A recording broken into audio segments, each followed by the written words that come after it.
Why do we celebrate Easter? All right, let's see it. Why do you hide eggs and bunny rabbits? Well, think about what bunny rabbits are known for.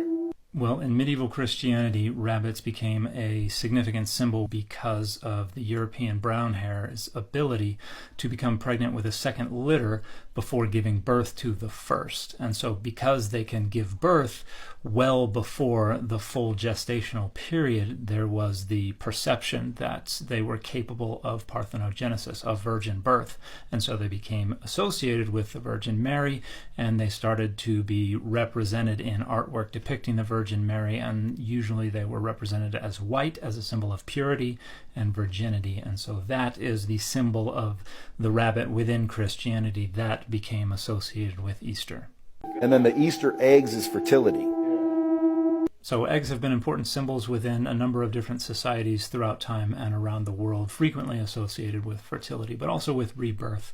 And within early Christianity, eggs became associated with the resurrection through this idea of the phoenix being reborn out of an egg.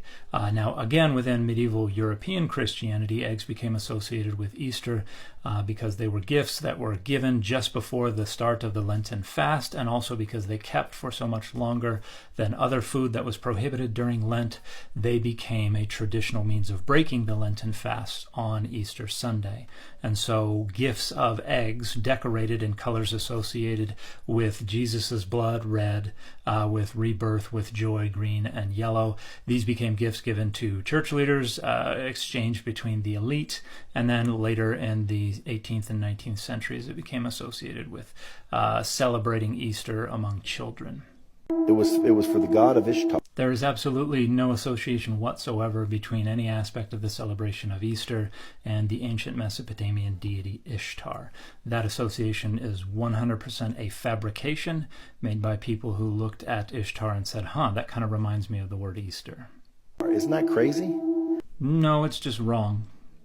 Most people don't know that. That's because it's fake.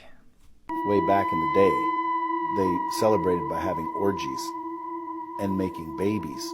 So 9 months later, they could sacrifice those babies to Horus, the sun god, who was born December 25th, by the way.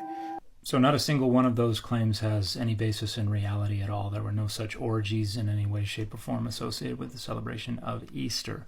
Horus is not the sun god. Horus is the god of the sky.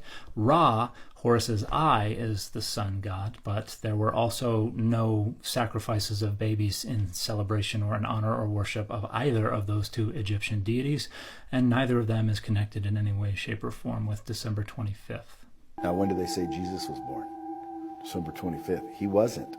And everybody knows that. You go ask any biblical scholar, they will say he was not born in December 25th. Then why are we celebrating Christmas? Because in the 2nd and 3rd centuries CE in the Roman world, there was a tradition that prominent historical figures died on the same date they were born. With Jesus, this was altered a little bit, and Jesus' death was associated with his conception. He died right around the Passover, so he was thought to have been conceived right around the Passover. March 25th was identified as the likely date of his conception by some early Christians around the year 210 CE.